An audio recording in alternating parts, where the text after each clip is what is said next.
ये कहानी शुरू होती है जब मैं घर से गुस्से में बड़बड़ाते हुए निकल आया था और बस स्टैंड की तरफ आगे बढ़ने लगा। मैं मन ही मन बड़बड़ा रहा था, पता नहीं कितने छुपा के रखे हैं, लेकिन मेरे लिए एक बाइक नहीं ले सकते। अब मैं यहाँ से चला जाऊँगा और तब तक वापस नहीं आऊँगा जब तक मैं खुद के पैसों से बाइक नहीं खरीद लेता।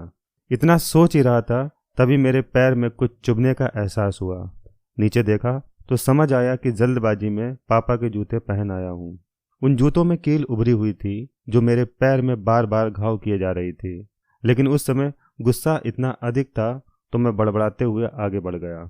एकाएक मुझे याद आया कि मैं पापा का पर्स भी साथ ले आया हूँ। मेरे खुराफाती दिमाग में एक ख्याल आया, क्यों ना आज पापा का पर्स चेक किया जाए, जिसे आज तक उन्होंने किसी को हाथ तक नहीं लगाने दिया था।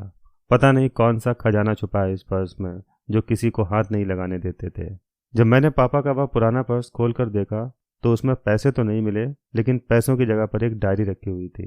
तब मैंने सोचा, ओह, तो यहाँ खजाना छुपा रखा है। मैं समझ रहा था कि यहाँ पापा ने लिखा होगा कि किससे कितने पैसे लेने हैं और किसको कितने पैसे दिए हैं, लेकिन मैं गलत था।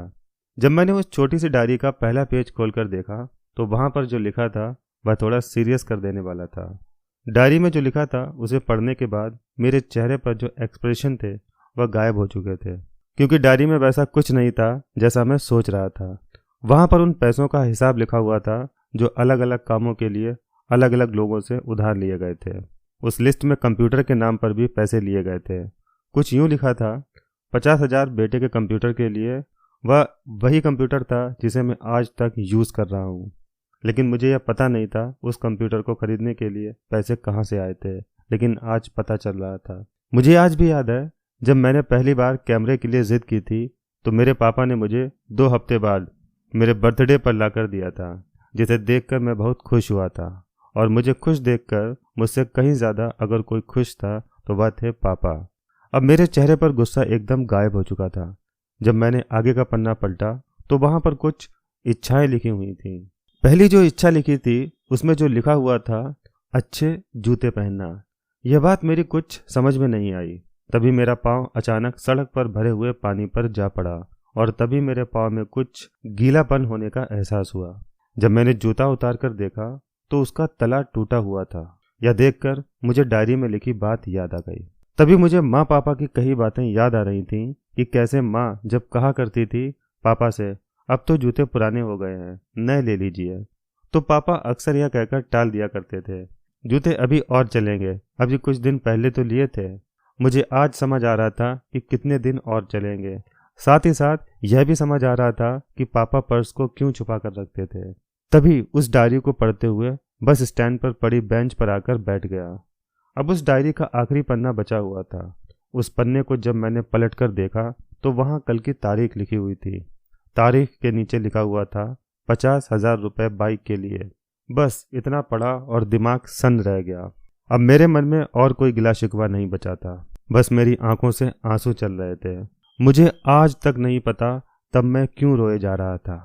अब मैं जल्दी से घर की तरफ भागा, लेकिन जूतों की वह कील पाँव में अब तक घाव बनाने में कामयाब हो चुकी थी। मैंने जूतों को रास्ते में ही निकालकर फेंक दिया और भागते लड़खड़ाते हुए घर जा पहुंचा, लेकिन पापा घर पर नहीं थे। मैं समझ गया वह कहाँ थे। मैं सीधा पास वाली बाइक एजेंसी की तरफ भागा। पता नहीं आज कहाँ से इतनी ताकत आ गई थी कि मैं भागते हुए थक नहीं रहा था, और वह भी बिना जूतों के नंगे पैर। जैसे तैसे मैं बाइक एजेंसी पर पहुंचा। पापा वहीं थे। मैंने पापा को दौड़कर गले लगा लिया और मेरी आंखों से आंसू रुकने का नाम ही नहीं ले रहे थे।